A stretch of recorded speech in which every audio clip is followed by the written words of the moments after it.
வணக்கங்களை தெரிவித்து கொண்டு அந்த திருக்கடையூரை பற்றி அடிக்கடி நான் சொல்லிட்டு இருக்கேன். ஏன்னு கேட்டிங்கன்னா, திருக்கடையூர் இப்போ உள்ள தலைமுறை குழந்தைகளுக்கு என்னென்னா, அப்பா அம்மாவுக்கு 60, 70, 80 பணம்னா திருக்கடையூரில் வச்சு பண்ணுறது தான் விசேஷம் அப்படிங்கிறது மட்டும்தான் தெரியும்.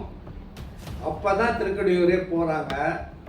இந்த திருக்கடையூரில் என்ன ஒரு இதுன்னு கேட்டிங்கன்னா, நான் சின்ன குழந்தையாக இருக்கும்போதே ஐ வில் மேக் அங்கே டிஸ்பிளே பெயிண்டிங் பண்ணி அந்த தலை வரலாறு பெயிண்டிங்கில் இருக்கும்.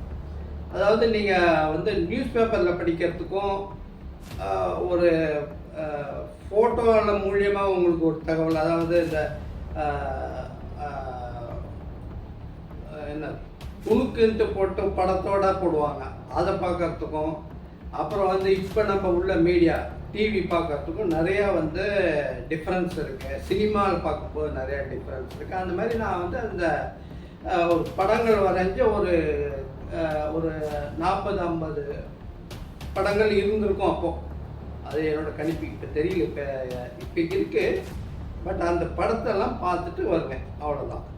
அது it will give entire history of the temple. அதுங்க எப்படி அந்த டெம்பிள் இதாச்சுலாம் ட்ராயிங்கில் போட்டு பெயிண்டிங்கில் போட்டு காமிச்சு வச்சுருப்பாங்க. அது ஒரு விஷயம்.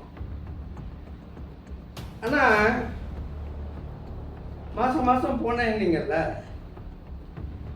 அதோட பலன் என்ன தெரியுமா?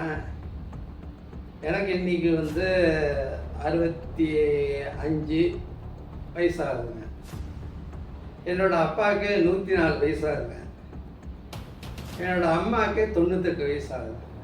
ஸோ அது சீன் ரிசல்ட், புரியுதுங்களா? மற்றதெல்லாம் விட்டுருங்க. இதை நான் சொல்லிக்க விரும்புகிறேன். ஆனால் இது எந்த வேண்டுதலும் இல்லை, எங்கள் அம்மாவுக்கு எந்த வேண்டுதலும் இருந்திருக்கா மாதிரி தெரியல. But they are with me, அவ்வளோதான்.